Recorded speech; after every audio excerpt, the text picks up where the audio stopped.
적인 소개하고 그리고 절차를 안내하는 건데 이게 저희 팀장님이신 황은하 팀장님께서 원래 담당해 주실 분야였지만 갑작스럽게 이제 다른 급한 용무가 생기셔서 제가 대신해서 오게 됐습니다.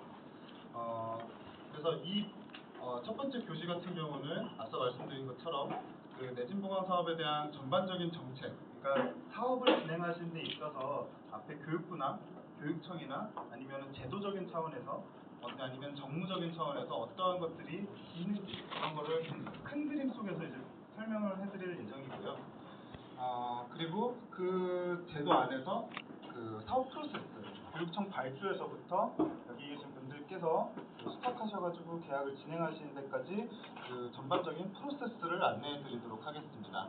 이게 첫 번째 교시이고 두 번째 교시와 세 번째 교시는 이제 그 김동현 과장님께서 그 실제 실무를 하시는 데 있어서 기술적인 어려움이나 아니면은 좀 난제 같은 것들에 대해서 실제로 저희 회사에서 그 내진보강 사업에 대한 컨설팅을 했던 그 사례들을 기반으로 해서 설명을 드릴 예정입니다.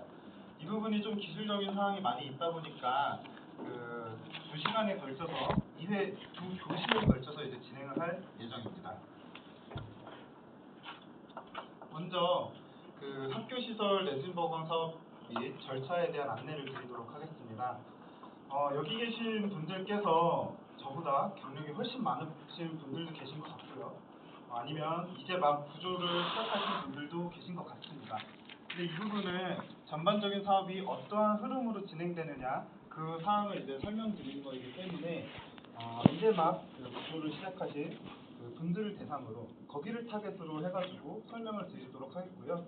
그 저보다 선배님이신 분들께서는 조금은 기술적인 사항이 너무 쉬워서 좀 지루하심이 있으시겠지만 그래도 꼭 필요한 내용이니 좀 경청해 주시면 감사하겠습니다.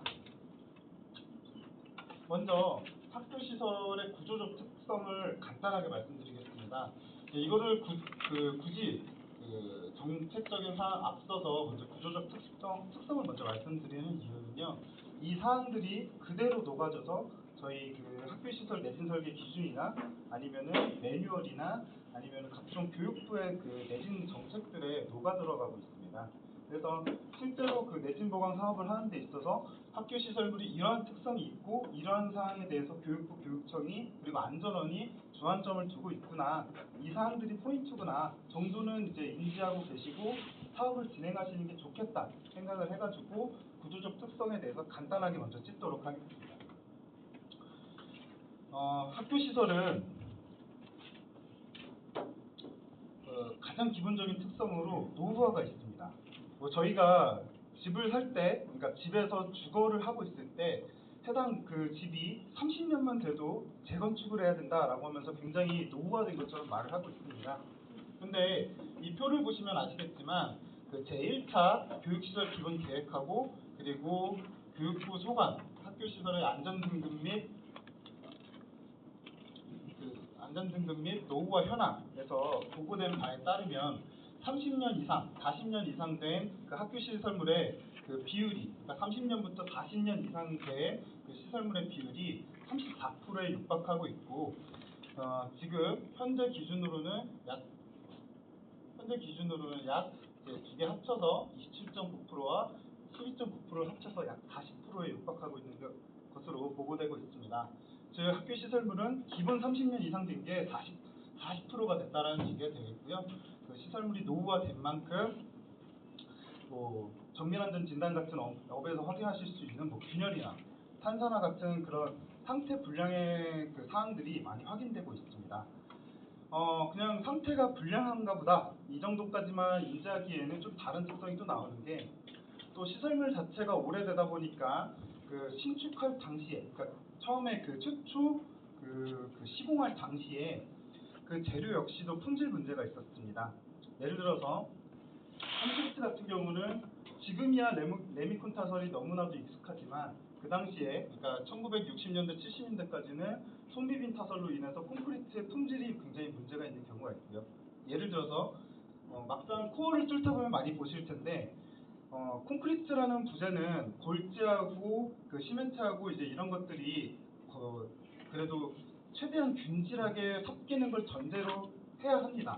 그럼에도 불구하고 콘크리트라는 재료 자체가 균질하지 못하는 특성이 어느 정도 있는 것은 인정하지만 최대한 그거를 균질하게 해야 된다는 표현이었는데, 막상 코어를 뚫어보면은 재료 분리가 일어나 있는 상황을 되게 많이 보실 수가 있으실 겁니다. 그래서 시공 당시에 콘크리트의 품질 자체가 그렇게 좋지 않을 수 있다라는 특성이 학교 시설 안에는 기본적으로 있고요. 두 번째로 철근에 대해서도 동일합니다. 다른 업무 때문에 이번에 조사를 하면서 알게 됐는데, 포스코가 1970년대 초에 이제 처음에 설립이 됐잖아요. 그 얘기는 그 전까지에 대해서는 국내에 철근이 보급이 안 되고 있었다는 겁니다. 즉 1960년대, 70년대 포스코가 만들어졌다 치더라도 1970년대까지는 철근에 대한 것들이 여전히 품질에 대해서는 물음표가 있을 수 있다.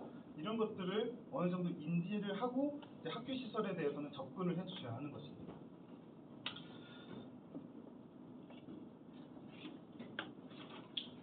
두 번째로는 이제 학교 시설물의 구조적 특성의 대표적인 특징으로 또 표준 도면이 있다는 것인데요. 표준 도면에 따라서 그 학교 시설은 1997년도까지 신축 건축이 됐습니다. 이 말씀은 이제 1960년대, 70년대, 80년대 그리고 90년대 초까지 정형화된 구조적인 그 형태가 있었다는 얘기가 되고요. 이에 따라서 시대별로 정형화된 구조적 그 특성에 따른 내진 성능의 패턴이 나온다는 얘기가 됩니다. 좀 예시를 들어서 말씀드리면 1950년대부터 60년대까지는 저희가 한국전쟁, 그러니까 6.25 전쟁이 끝나고 나서 얼마 안 됐고 전후 복구 시기이기 때문에 급하게 지어야 됐었습니다. 그렇기 때문에 그 병량이나 이런 것들이 확실히 적고요. 무멘치 골조 위주로 되어 있는 것들을 많이 볼 수가 있습니다. 그리고 전후 복구 시절에 그 단칸 또는 조그만 칸에 일단 교실을 먼저 확보하는 게 우선이었기 때문에 먼저 조그만 중앙부에서 조그만한 그 50년대, 60년대 그 건물이 보이고 그 인근에 수평 증축 아니면 수직 증축이 계속된 이력이 확인됩니다. 즉 병량은 적고 이재기가 많이 있을 수 있다라는 것을 인지를 하고 들어가셔야 되는 것이죠. 간혹 과업 지시서, 그러니까 과업이 발주가 될 때 해당 시설물에 증축 이력이 있는지 모르겠습니다라고 하시는 경우가 많으실 거예요.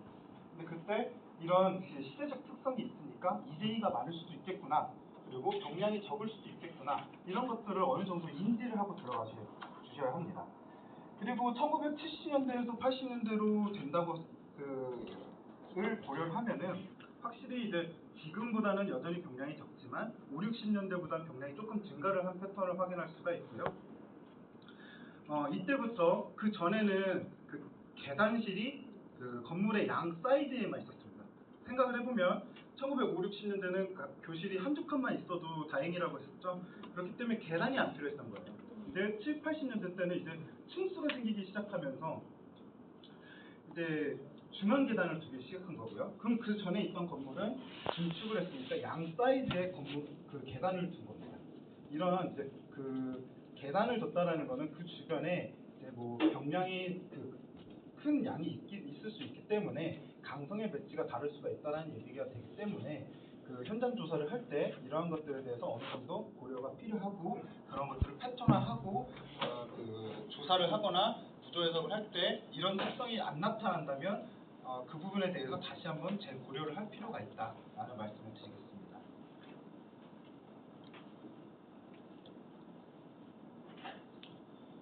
세 번째로는 이제 편북도에 대해서 말씀드리도록 하겠습니다.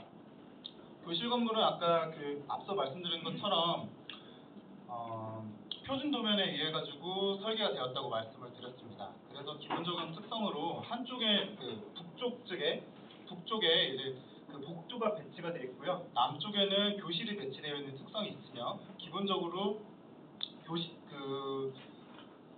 복도 측은 2에서 2.5m, 그리고 교실은 7.5m, 그리고 15m 이 정도의 간격을 두고 설계가 됐다라는 것을 확인하실 수가 있으실 겁니다.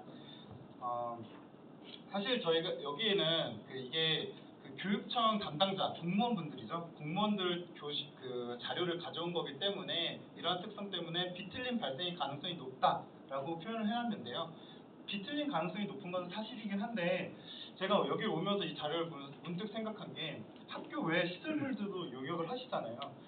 그것보다는 제가 비틀림이 적을 것 같다는 생각이 들더라고요. 그래서 제가 여기에는 이 자료에는 비틀림 편곡도 인해서 비틀림 발생 가능성이 높으나 이 정도면은 그래도 일반 시설물보다는 좀 적은 것 같다 정도로 표현을 다시 바꿔서 설명을 드려야겠다라는 생각을 하면서 왔습니다. 다만 그럼에도 불구하고 이러한 그 평면적 특성 때문에 굳이 더 말씀드리고 싶은 것은 학교라는 시설물은 방학 중에만 공사가 가능합니다. 학기 중에는 반드시 수업을 해야 하죠. 그렇기 때문에 그 교실, 그러니까 그 도면 안측, 그 내부 측에서는 그 만약에 보강안을 수립을 하실 때 내부에 뭐 기초 공사를 야기한다든가 그런 공법은 적용하시는 거에 대해서는 이런 그 평면적 특성과 시공 기간 이런 것들을 고려를 해서 그 보강안을 수립할 필요가 있다 이런 말을 첨언을 하도록 하겠습니다. 이제 마지막으로 학교 시설 구조적 특성에 대한 것 중에 가장 중요한 특성이라고 생각하고 있는데요. 조적 허리벽과 단추 효과입니다. 학교 시설물은 이 최초의 그 설계를 할 때에는 그 모멘트 그 골조에 대한 것만 이제 구조 해석을 실시를 하지만 실질적으로 학교에 가보면 조적 허리벽으로 그 창호의 문제 때문에 이제 조적 허리벽이 굉장히 많습니다. 근데 이 조적 허리벽은 기둥의 취성 효과를 이제 취성 파괴를 이제 야기를 시키는데 그 작동 원리를 기본적으로 말씀드리면 조적 허리벽이 비구조제지만 충분히 구조 부재에 영향을 줄 만큼 강성이 어느 정도 있기 때문에 하중이 집중이 되고 그러니까 지진이 발생했었을 때 그 조적 허리벽 인근의 그 기둥에는 하중이 집중이 되고 두 번째로 이러한 그 조적 허리벽으로 인한 거동이 저항이 되기 때문에 순 길이가 감소를 하게 되고 순 길이가 감소를 하기 때문에 그 MN 값 횡강도는 유지된 다시 말씀드릴게요. 길이는 줄어들기 때문에 MN 값은 증가를 하고 그 전단 강도 VN 값은 유지가 되기 때문에 파괴 패턴이 휨 파괴에서 그 전단 파괴로 파괴 모드가 바뀌게 됩니다. 정리를 해서 말씀드리면 조적 허리벽 인근에서는 지진 하중에 의한 하중이 집중이 되고 외력이 집중이 되는 거죠. 그리고 그 부재의 파괴 모드는 휨 파괴에서 전단 파괴로 더 불리한 파괴 모드로 바뀌기 때문에 지진이 발생했었을 때 불리한 파괴의 양상을 가지게 됩니다. 이게 학교 시설물에서는 아까 표준 도면에서부터 시작됐던 구조적 특성 때문에 전반적으로 나타나는 특성이 되고 저희가 내진 보강 사업을 하는 데 있어서는 이 취성 파괴에 대한 것을 어떻게 고려할 것인가 그리고 연성 능력은 어떻게 확보할 것인가 이 연성 능력을 확보할 수 없다면 그 충분한 강도를 어떻게 전단벽이든가 아니면 다른 끼운 골조 같은 걸로 연성은 어쩔 수 없다 치더라도 충분한 강도를 어떻게 확보할 것인가 이러한 고민을 하는 것으로 귀결되게 됩니다. 자, 이런 구조적 특성에 대해서 이제 저희가 포인트를 잡고 그 정책적인 그 사항들이 나오게 되는데요. 네, 내진 보강 사업에 대해서 말씀드리도록 하겠습니다.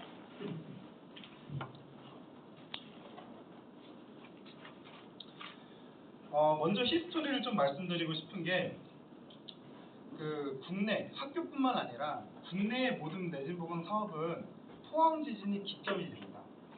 2016년 경주 지진이 발생해서 처음으로 국민적인 그 지진 위험에 대한 인식이 증가를 했고 2017년 포항 지진이 연달아 발생을 하면서 이에 대해서 정책적으로 어떻게 내진 안전을 확보할 것이냐 이게 국토부와 교육부의 큰 화두였었어요.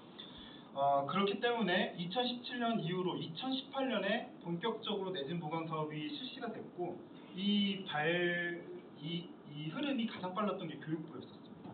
그래서 2018년에 그 학교시설 내진 성능 평가 및 보강 매뉴얼이 실제로 제정이 돼서 배포가 됐었고요. 이때부터 이제 점점 체계가 잡히고 있었다. 그런 히스토리가 있었다라는 거를 말씀드리겠습니다. 그래서 여기 이 지금 자료는 교육부 그리고 안전원에서 내진 보강 사업이 왜 필요한가라는 것을 홈페이지에 있는 걸 그대로 가져온 것인데요. 여기 보면 그런 히스토리에 있어서 교육부는 학교시설 내진 보강 사업에 대해서 2018년부터 2017년부터 본격적으로 1,700억 정도의 그 투자를 해서 2029년까지 사업을 완료하겠다라고 지금 소개를 하고 있습니다.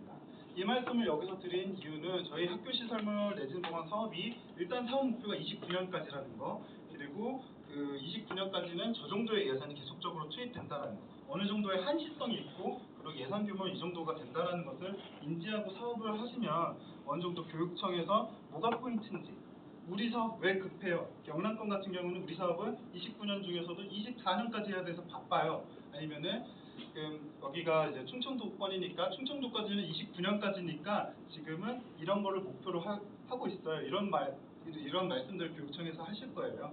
이런 것들에 대해서 이런 사유가 있구나라는 것을 말씀드리고요. 이제 교육부하고 교육청에서 저런 것들을 29년까지 하는 것을 목표로 해서 사업을 진행하는데, 첫 번째로 아까 앞서 살짝 말씀드리긴 했지만 첫 번째 흐름으로는 2018년에 내진보강 사업 내진 설계 기준하고 내진 성능 평가 매뉴얼을 재개정하는 것을 첫 번째 그 흐름이었었습니다. 그리고 그에 따라서 이제 급하게 했어요. 급하게 2024년까지 내진보강 사업을 급하게 했는데, 그러다 보니까 처음에는 내진보강 사업이 국내에 없던 상황에서 지금 급하게 하는 게 목적이었는데, 지금 와서 보니까 이제 또 그것들이 제대로 했는가에 대해서 이제 교육부하고 국토부하고 여기 이런 그 중앙정부에서는 그 부분에 대해서 의문을 품기 시작하고 있습니다. 그래서 지금의 현재 흐름은 이렇게 여태까지 급하게 추진한 거는 하나, 여태까지 앞으로의 사업과 그리고 과거의 사업에 대해서 다시 말씀드릴게요. 과거의 사업에 대해서는 다시 한번 그 적정성을 검토를 하고, 앞으로의 사업에 대해서는 그 적정성 검토한 사항들에 기반을 해서 어떻게 해야 될지를 고민해보자가 현재의 단계입니다.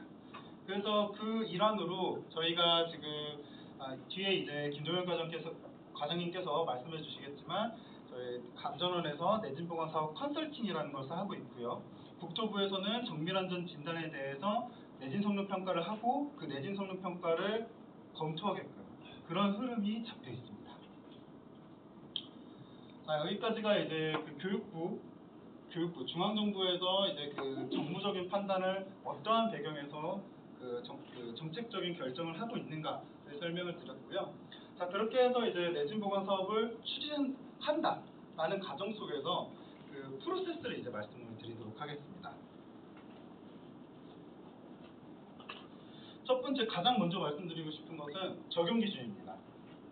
왜 적용 기준을 말씀드리냐 하면은 아까 2018년, 2018년 초가 기점이라고 말씀드렸죠. 그 2018년에서부터 2020년 정도의 보고서를 보면요, 국토부의 그 내진 성능 평가 요령이 저희 그 교육부의 매뉴얼이 보다 먼저 앞서서 배포가 됐었기 때문에 기술자들이 많이 그거에 익숙하셨었어요. 그러니까 이제 교육부의 그 내진 보강 사업에서도 적용 기준을 평가 요령을 하고 평가 요령을 적용을 해서 내진 성능 평가를 한 경우가 왕왕 있었습니다. 2018년부터 20년까지 그 경우가 굉장히 많았다는 표현을 했지만 지금도 그런 경우가 종종 보입니다. 근데 적용 기준이 만약에 틀렸다고 하면은 그 뒤에 모든 내용은 고민도 하지 않아요. 적정성 검토를 할 때. 그냥 적용 기준이 틀리면 그 뒤에 모든 용역은 다 틀린 겁니다. 그래서 이 부분은 사실 뭐 기술적으로 보면은 N개수법, 비선형 정적 해석, 비선형 동적 해석의 부분에 대해서는 뭐 건축구조 기준을 따르든 학교시설 내진 설계 기준을 따르든 아니면 평가 요령을 따르든 저희 매뉴얼을 교육부 매뉴얼을 따르든 다 사실은 N개수 뒷부분은 다 동일한 것은 이해는 하나 그 부분에 대해서 적용 기준이 틀리면은 보지도 않습니다. 그렇기 때문에 이 부분은 특별히 좀 유의를 해주셨으면 좋겠다라는 말씀을 드리고요. 자, 그렇게 해서 이제 적용 기준을 이제 그 적절하게 적용을 했다고 하면은 뒤에 프로세스대로 진행을 하게 됩니다. 교육청에서는 이제 예산을 받아서 그 예산에 따라서 어떻게 발주를 할지 사업 계획을 수립을 하고요. 두 번째로 발주가 돼서 계약이 되면 두 번째 내진 성능 평가를 용역해서 진행을 하게 됩니다. 그 내진 성능 평가 용역에서 뭐 부적정한 결과가 나오면 설계 그리고 그 설계에 따라서 공사의 흐름으로 진행을 하게 되죠. 근데 여기서 학교 시설만의 좀 특이사항이 있습니다. 교육청에서 한꺼번에 뭐 이런 프로세스를 한꺼번에 진행을 하다 보니까 평가하고 보강 설계 용역을 통합으로 이렇게 발주를 하는 경우가 왕왕 있습니다. 그래서 이런 프로세스가 있다라는 걸 말씀드리면서 제가 이제 여기 계신 분들한테 제안드리고 싶은 것은 교육청에서 그러니까 첫 번째 그 업무를 하시는 분들이 이런 통합 발주가 가능한 걸 모르시는 경우가 있어요. 오히려 사업 계약을 하시고 기술 협상을 하실 때 그 용역에 대한 사전 검토를 하시잖아요. 사전 검토를 하실 때 통합 발주 가능할까, 성능 평가부터 보강 설계까지 한꺼번에 용역으로 해주시면 좋겠습니다. 라고 하면은 그 단계, 기술 협상 단계에서는 충분히 바뀌실 수가 있어요. 기술 협상 단계라고 하면 교육청하고 평가업체 또는 설계업체가 정말 계약서에 도장을 찍기 전에 마지막으로 하는 기술 협상 단계거든요. 그때는 이렇게 바꿀 수가 있습니다. 그래서 좀 이게 하시면 많은 한꺼번에 두 용역을 하실 수 있는 장점도 있고요. 그리고 어차피 해야 되는 용역을 두 번에 하면 서류 처리를 두 번에 해야 되거든요. 이 역시도 업무 로드이기 때문에 이러한 게 있다라는 것을 이 자리에서 말씀드리겠습니다. 이제는 이렇게 간략하게 말씀드렸던 프로세스에 대해서 좀 더 자세하게 말씀드리겠습니다. 먼저 개념적으로 좀 먼저 말씀드리고 싶은 게 평가에서부터 설계 그리고 설계가 끝나기까지 가장 이상적으로 시작해서 이상적으로 끝나는 케이스 1이 있고요. 그러니까 이제 성능평가에서 보강안을 하는데 그 보강안이 너무 괜찮아가지고 보강하는 대로 설계를 해도 되고 설계에 따라서 그냥 그대로 끝난 겁니다. 가장 이상적인 케이스 1이 있고요. 두 번째로 성능평가 업체에서 보강안을 했고 설계업체가 B라는 설계업체가 이제 계약을 해서 들어왔는데 설계업체가 앞에 A라는 평가업체가 한 보강안을 봤는데 뭔가 이상한 겁니다. 뭔가 이상해서 이 보강안에 대해서 다시 한번 재설계를 해보자. 평가를 재검토를 하고 재설계를 했는데 여전히 이상해서 특수 특허공법을 적용해보자. 재설계라는 표현 자체가 피곤하고 재검토라는 단어가 피곤하고 특수 특허라는 것이 다 피곤한 일들인 거죠. 그런 일들이 발생하는 케이스 2 이러한 두 가지의 경로에 따라서 사업이 진행될 수 있다라는 걸 먼저 개념적으로 설명을 드리고 이제 뒤에 절차에 대해서 세부적으로 말씀드리도록 하겠습니다. 첫 번째 내진 성능 평가 절차입니다. 여기서 업무 담당자는 교육청 담당자를 얘기를 하는 거고요. 교육청 담당자는 저런 의무가 있어요. 지도 점검을 그러니까 여기 계신 기술자분들을 지도 점검을 해야 되고 책임 기술자의 자격 확인서를 제출받아 검토해야 된다. 이런 게 있다 보니까 계속적으로 자료를 요청을 하실 수가 있는데 이런 매뉴얼에 딱 박혀 있는 업무라서 하시는 거니까 이에 대해서는 적극적으로 협조를 해주시고요. 그렇다고 하면 이 용역에 대해서 책임 기술자의 자격이 뭐가 있는지를 먼저 말씀드릴게요. 책임 기술자의 자격은 저희가 매뉴얼에 따른 해석에는 크게 세 가지가 있습니다. 선형 해석, 비선형 해석, M개수법 그리고 비선형 해석 이런 식으로 있는데요. 비선형 해석에 대해서는 건축구조 기술사로 제안을 하고 있고요. 저희 선형 해석 그러니까 CDR로 나오는 선형 해석에 대해서는 특별한 자격 요건을 요구하고 있지 않습니다. 이거를 지금 포인트를 찝어서 말씀드린 이유는 정밀안전 진단에서 내진 성능 평가를 하는 거랑 헷갈려 하시는 경우가 있으세요. 그러니까 시설물 안전법에 따른 정밀안전 진단을 하시는 경우가 있으시잖아요. 그리고 거기서 내진 성능 평가를 하시는 경우가 있으시고요. 거기서는 정밀안전 진단에 포함돼서 내진 성능 평가를 하는 경우는 특급 기술자가 책임 기술자를 맡아도 된다라고 특법 평가 요령에 딱 박혀 있습니다. 그리고 진단에 포함되지 않은 내진 성능 평가, 그러니까 내진 성능 평가를 단독적으로 하는 경우죠. 그때는 구조 기술사로 제안을 하고 있는데요. 그거를 인지를 하고 저희 학교 매뉴얼에 들어와서 내진 성능 평가 용역 단독으로 발주낸 거에 대해서 구조 기술사가 아님에도 불구하고 비선형 해석으로 내진 성능 평가를 하시는 경우가 있습니다.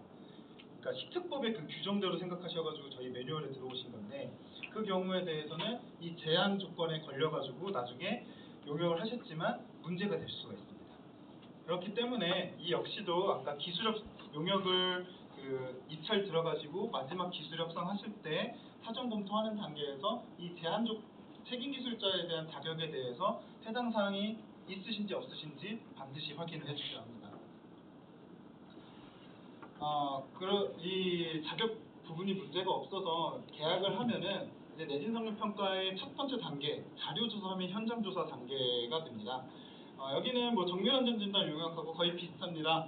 건축물의 일반적인 사항, 중복연도, 층수, 연면적 용도 등이나 내진 관련된 사항, 예를 들어서 신축 당시에 내진 설계를 했느냐, 중요도는 어떻게 되느냐, 내진 등급은 어떻게 되느냐 이런 거에 대해서 있고요.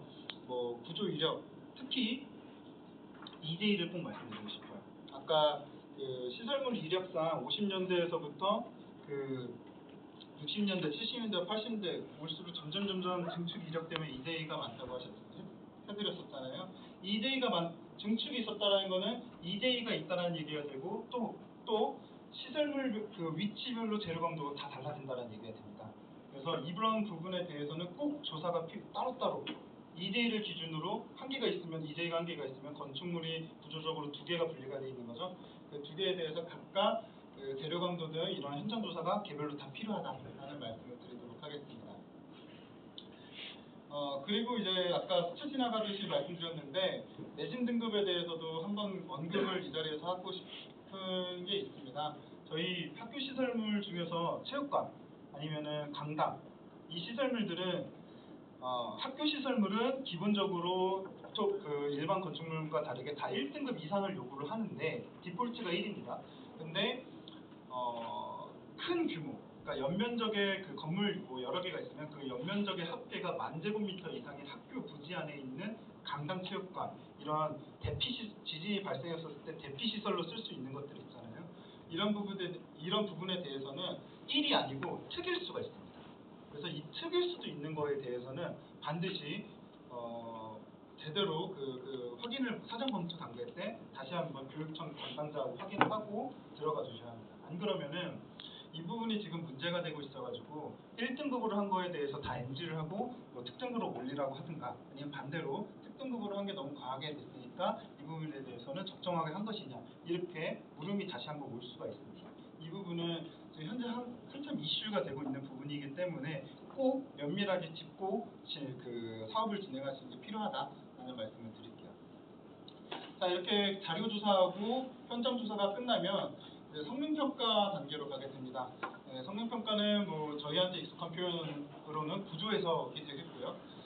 구조해석 단계에서는 여기가 이제 제가 지금 막 구조를 시작하신 분들을 대상으로 설명을 하는 거니까 저희 성능평가에서는 그 선형해석평가법을 적용하는 것을 원칙으로 하고 있고요. 그렇기 때문에 알게수법을 쓰게 되고 최종적으로 1.0을 기준으로 오케이냐 아니냐 이렇게 판단을 하는 식으로 하고 있습니다.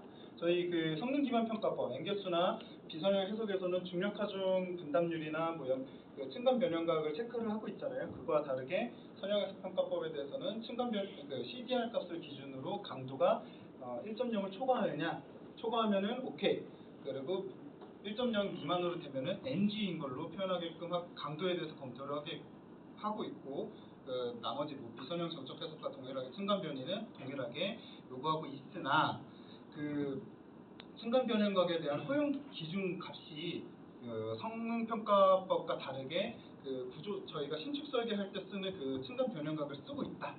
이런 차이가 있다는 것을 다시 한번 찍겠습니다. 근데 여기서 하나 더 말씀드리고 싶은 게 건축구조 기준에 따른 층간 변형각을 요구하는 것을 물론 여기 내진 설계 미적용 시설물에 대해서는 거기 그 건축구조 기준에서 요구하고 있는 층간 변형각에 대해서 0.7, 그러니까 70%를 고려를 해서 그 허용 층간 변형각을 해야 되는데 이 부분이 놓치고 있는 경우가 막막 있었습니다. 그에 대해서 이 부분에 대해서도 꼭 놓치지 않으셔야 된다라는 말씀을 마지막으로 첨언을 하겠습니다. 이렇게 해서 그 구조 해석이 끝나게 되면은, 그러니까 강도 검토와 층간 변형각에 대한 검토가 끝나게 되면은 그 성능평가 단계에서는 부강안을 몇 개, 한 두세 개 정도 수립을 해서 교육청 담당자들한테 주셔야 합니다. 부강안으로서 몇 개 주셔야 되는데 그 부강안에는 몇 가지 포함되어야 되는 게 부강 도면, 그러니까 계략적인 보강 도면, 어디 위치에 어떠한 공법을 몇 개소 해야 되고 그 몇 개소 공법을 적용했었을 때 계략적인 공사비는 어떻게 나옵니다. 이런 것들에 대해서 계략 도면과 계략 공사비가 한 두세 개 정도 복수로 나와야 되고요. 하나 더 만약에 하신다면은 이 지금 공법 간의 장점과 단점을 해서 어떠한 시공적 특성과 경제적 특성들을 비교를 해가지고 그 주무관분들, 그러니까 공무원분들께 좀 도움이 되는 자료를 제공을 해주셨으면 좋겠다라는 말씀을 드리겠습니다. 자, 이렇게 해서 이제 성능평가를 해서 이제 NG가 나가지고 보강안을 제출을 해주셨고 그 교육청 담당자가 보강안을 받게 된 상황입니다. 그러면은 받게 된 상황에서 2번 가운데 내진 교육청 담당자분들께서는 이 사업 보강안대로 내진 보강 설계를 계속적으로 추진할 것이냐, 아니면은 다시 한번 내진 성능 평가를 할 것이냐, 이런 것들을 다시 한번 내진 보강 사업 추진하는 거에 대해서 고민을 하게 됩니다. 이걸 저희가 사업성 검토라고 표현을 하고 있고요. 그 보강안이 아까 앞서 말씀드렸다시피 너무나도 타당하다고 교육청 담당자분들께서 판단을 해주시면은 그 보강안대로 설계하는 것을 이제 가정을 해서 설계 용역을 발주를 하게 되고, 그렇지 않게 된다고 하면은 최적화 설계 케이스 2에 맞춰서 최적화 설계를 하게 됩니다. 먼저 케이스 1, 교육청 담당자분들께서 내진 성능 평가에서 나왔던 보강안이 적합하다고 판단을 해서 그대로 설계하는 것을 원하고 보강 설계 용역을 발주했다라는 가정 속에서 말씀드리도록 하겠습니다.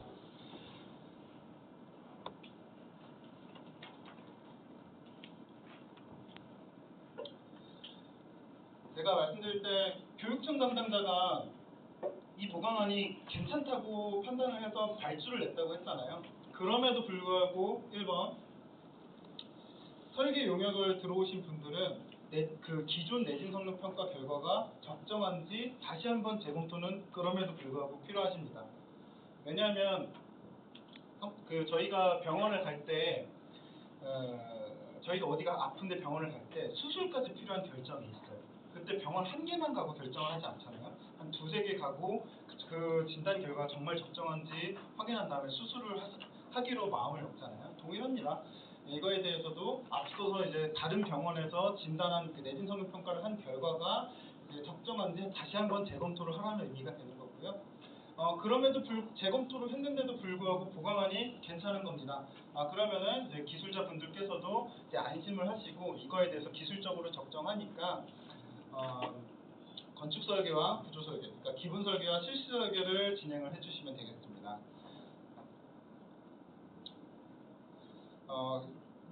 밑에 특이사항으로 통합 발주에 대해서 말씀드렸는데 앞서서 이제 설명을 드렸으니까 이 부분에 대해서는 생략을 하도록 하겠고요.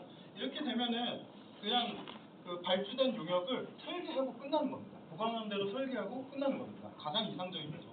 이렇게 되면은 여기서 그냥 선거품으로 그냥 도면하고 설계 보고서 제출해 주시면 끝이 나는 거예요.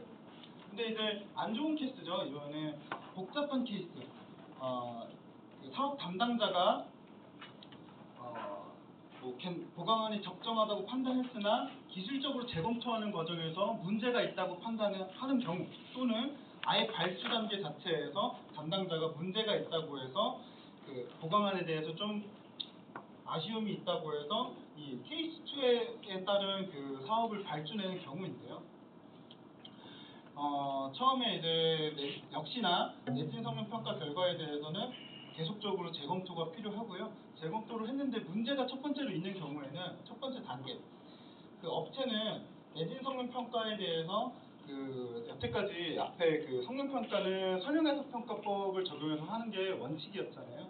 여기서 이번에 최적화 설계, 기존의 저검토 결과에 대해서 부족한 것으로 판단이 됐기 때문에 최적화 설계 추진을 결정을 하고, 최적화 설계 때는 성능 기반 평가법에 따라서 해석을 해가지고 더더욱 건축물의 융화력을 최대한 고려를 해가지고 내진 성능을 확인을 하게 됩니다.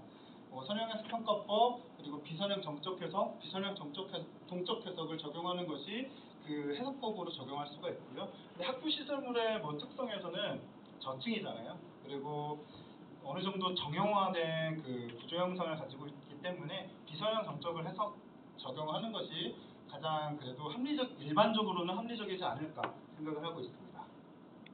그렇게 해서 최적화 설계를 했는데 만약에 이 단계에서 그 성능 기반 평가법으로 OK가 난 거예요. 그러면은 그냥 일반 공법으로 진행해서 아까 그 케이스 1처럼 그대로 기본 설계하고 실시 설계를 진행하시면 됩니다.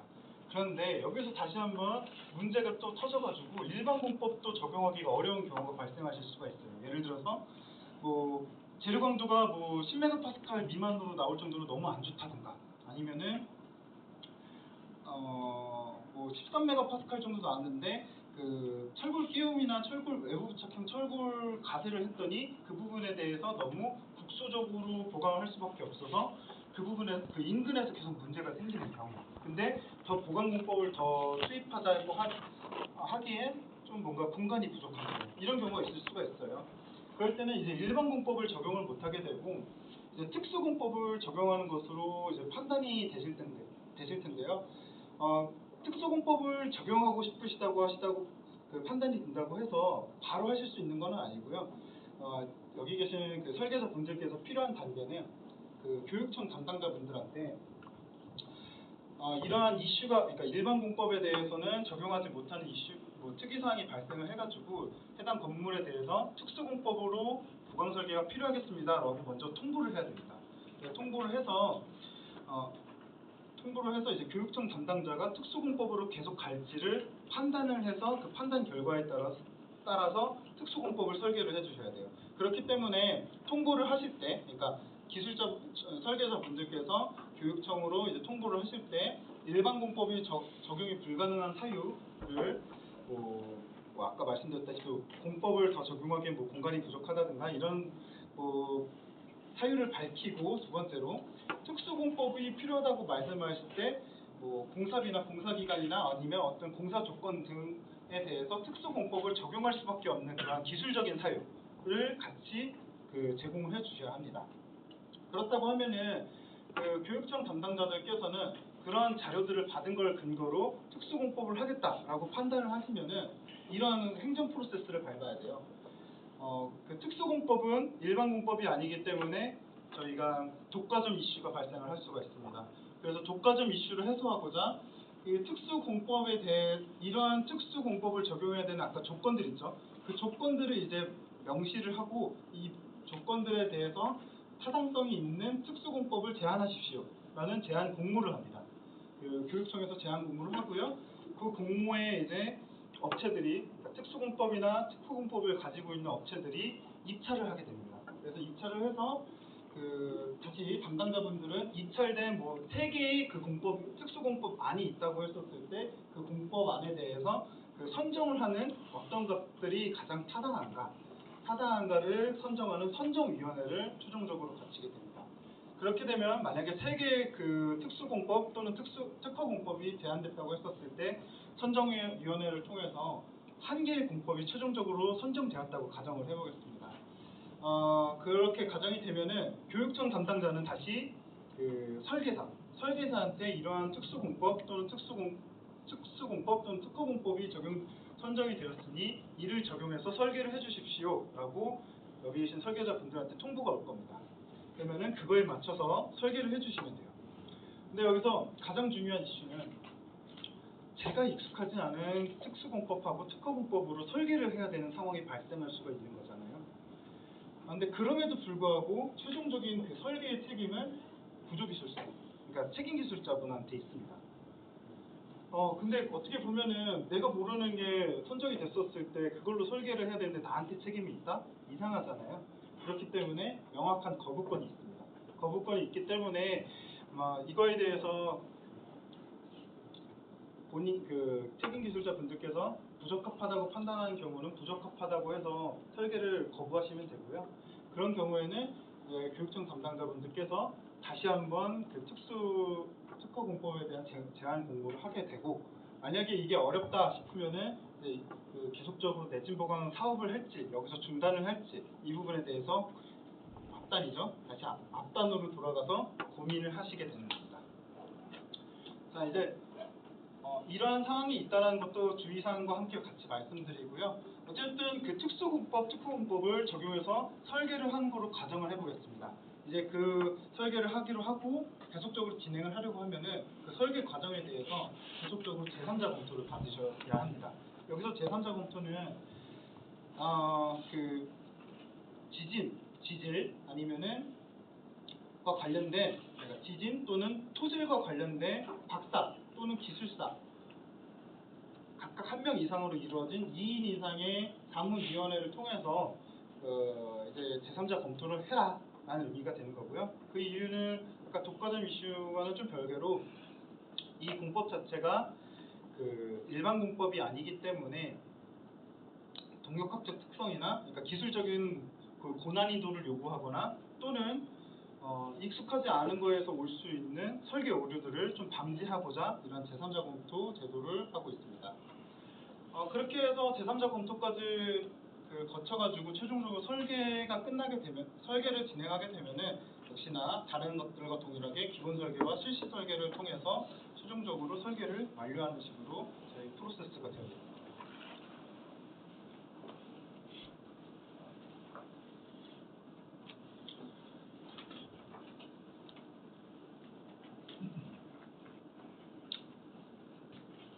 이렇게 설계가 끝나면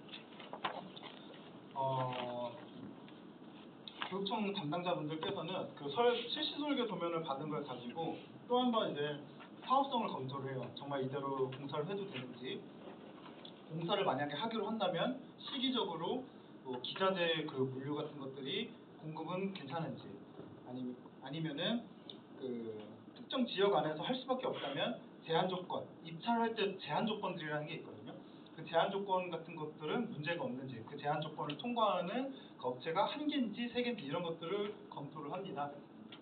그렇게 해서 그 교육청 담당자가 사업 조건 검토를 하게 되면은 그 발주를 나게 되고 발주에 따라서 공사가 들어오게 되고 공사를 해서 착공을 하게 되는데 여기는 이제 구조 설계를 하시는 분들이 위주로 있으니까 포인트로 말씀드리고 싶은 것은 기술감리입니다. 이 기술감리는 보강공사가 구조 설계대로 제대로 지금 공사를 하고 있는지, 예를 들어서 앵커를 200간격으로 하라고 했는데 하나는 건너뛰고 있지는 않는지, 아니면 앵커를 뭐 지금 뭐 도면대로 시방서대로 제대로 시공하고 있는지 이런 것들을 그 설계사가 그 전문가가 그 검토를 하게끔 감리를 하게끔 두고 있는 제도인데요. 여기서 강조해서 말씀드리고 싶은 것은 의무는 아닙니다. 의무는 아닌데 내진 보강 설계를 했던 책임 기술자가 그 기술 감리를 하는 것을 원칙으로 하고 있습니다. 그렇기 때문에 그 성능평가 꼭 보강 설계를 할 때 아까 통합 발주 말씀드렸잖아요. 역으로 제한할 때 기술 감리까지 같이 역으로 제한하는 것도 필요하지 않을까 말씀드리겠습니다. 물론 현실을 좀 알고는 있습니다. 총 용역비, 그러니까 내진 성능평가에서부터 보강공사 그리고 기술감리까지 총 예산이 결정된 상황에서 그 예산에 따라서 기술감리까지 분배되고 있는 것은 되고 있는 현실이 어느 정도 있는 것은 아닌데 이게 가끔은 놓쳐지고 있는 경우도 있거든요. 그래서 특별하게 예산이 편성되는 경우도 있어요. 그래서 그 어느 정도 눈치껏 만약에 좀 저쪽에서 놓치고 있는 것 같으면은 어필을 하셔서 그 원칙이 이제 그 책임 기술 보강 설계의 책임 구조 기술자가 하는 게 원칙이니까 이런 용역도 저희한테 주시면 좋겠습니다라는 것을 말씀하실 수 있는 권리가 있습니다. 이렇게 해서 이제 그 공사가 끝나게 되면은 이제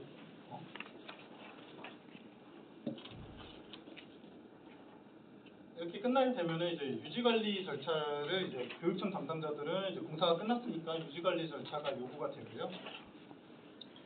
그 정기안전 점검이나 아니면은 그 특수장치를 적용한 경우는 특수장치에 대한 그 유지관리를 요구받게 됩니다. 특수장치에 대한 이슈를 좀 말씀드리고 싶은 것은 특수장치 같은 경우는 일반 공법이 아니기 때문에 유지관리도 일반적이지 않겠죠.